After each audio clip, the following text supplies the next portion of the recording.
You clicked on this video because you made a decision to start going to the gym and build muscle during 2025.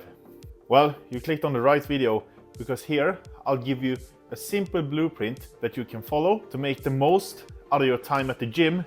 I'm gonna be outlining 5 core principles that you need to apply to get the most out of your experience at the gym. The first one is gonna be a training program. You need a plan. This will make everything easier for you down the road. You'll know exactly what to do once you get to the gym. No second guessing what's next. And of course, you'll get better results. Now you may be really motivated and you want to work out 4 days a week, 5 days a week, 6 days a week, or even 7 days a week. This is a bad idea. When first starting out, you should go for 2 to 3 gym sessions per week. The reason for this is because this is a new thing, you're excited to see results, so you want to get in head first and start reaping the rewards. It doesn't work like this. You want to build a long-term habit here. Building muscle takes time, and if you burn yourself out in the first 6 to 8 weeks of working out, you'll never see results. It's better to start off slow and start making a habit out of going to the gym. And then once your habit is set, then you can start ramping the days up. And there's no need to complicate this. You can just go to Google and search for 3-day beginner training program or 3-day beginner workout program, and you'll get something good to follow.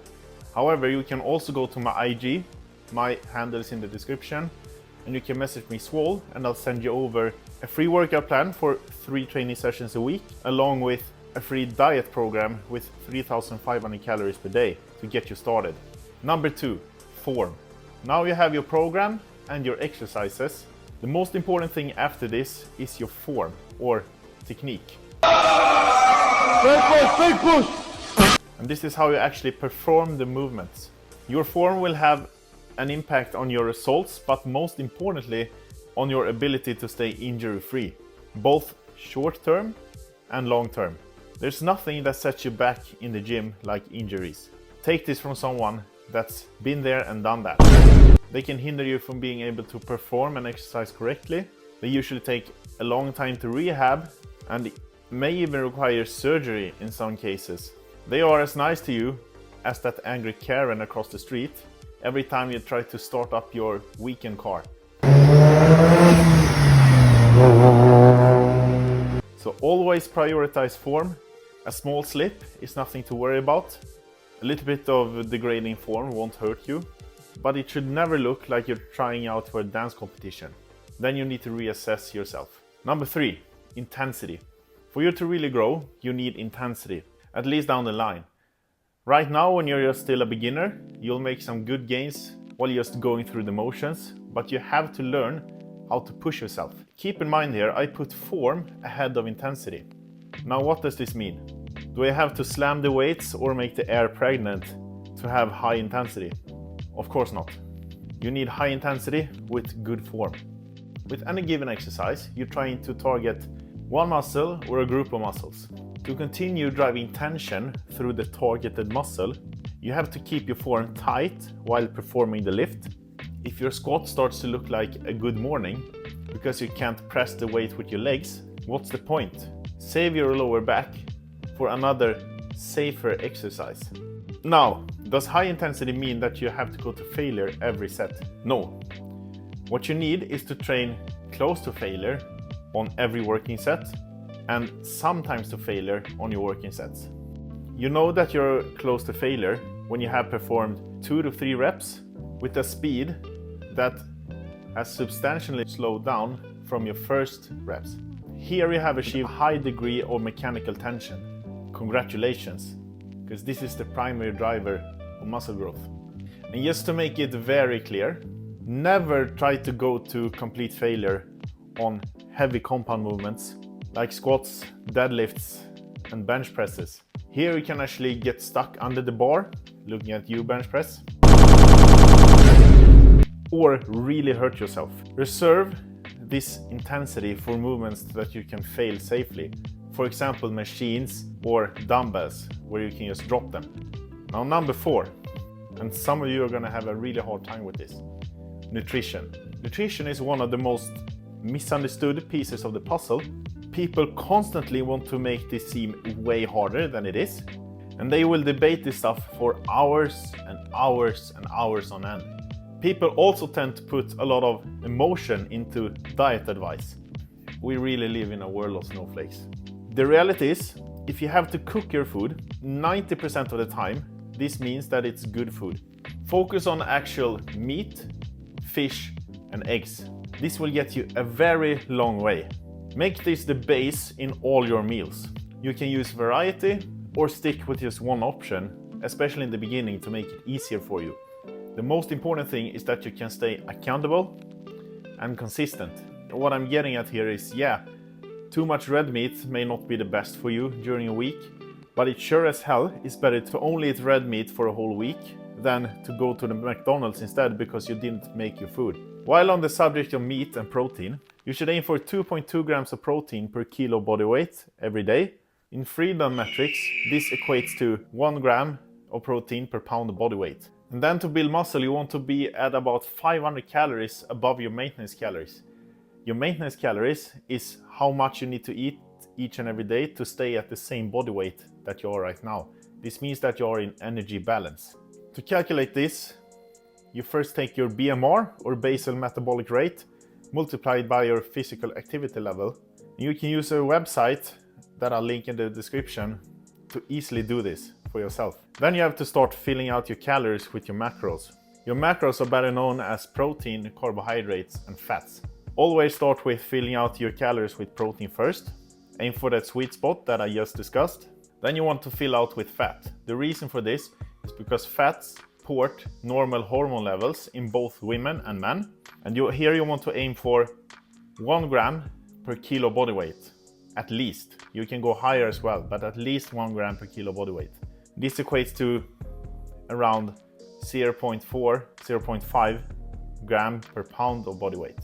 And then when your protein and your fats are accounted for, fill up the rest with carbs.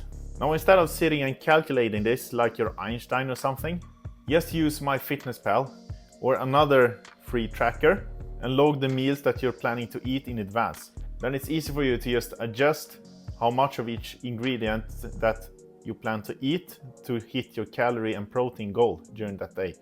And I always recommend starting tracking your food at the beginning so you know that you actually eat enough and you get enough protein and fats in. Always use a food scale and measure out your food before it's cooked. Otherwise, the nutritional information on the label will provide you with false information.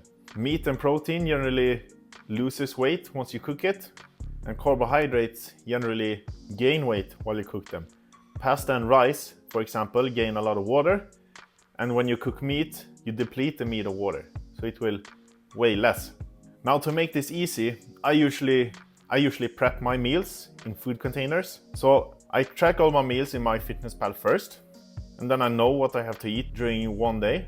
Then I weigh out all the food for the days that I'm planning to make food for. So let's say I'm making food from Monday to Thursday. Then I'm weighing out food for 8 meals, lunch and dinner. I cook all the food, I put it in a container, and I weigh it when it's cooked, just to be able to divide it out evenly. And there you go. It's not any rocket science. It's just that easy. Number 5 on this list is recovery. You actually grow your muscles when you're resting and recovering.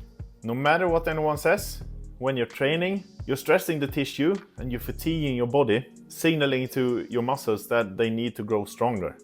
To grow them stronger and bigger, you need food, which you already discussed, and you need recovery. Your body stress hormone is called cortisol. Now your body can tell if stress comes from work, kids, family and friends, or training.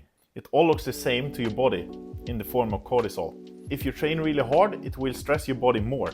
And on top of this, if you train your body with a lot of volume, meaning the amount of sets you do in a week, you will stress it even more. This means you have to mitigate stress and recovery. The best way to mitigate recovery is eat enough, sleep 7 to 9 hours per night, and incorporate rest days. Never ever work out every day of the week. This will only set you back and set you up for injuries. Don't do it. Now, to know if you're recovering or not, you have to log your sets, reps, and what weight you're using. You can do this using just a simple pen and paper or using a workout logger on your phone. I, for example, use Strength Log, and I compare every session. If you're always getting a little bit stronger each and every session, this means you're getting stronger and you're golden. If you get stuck on the same weight for a few weeks, no need to panic. It takes some time for your body to get stronger and gain muscle, but generally it will be really quick in the beginning. But if you start regressing in weight, meaning you lift less than you did before, or you're stuck on the same weight for a long period of time, you need to rest more.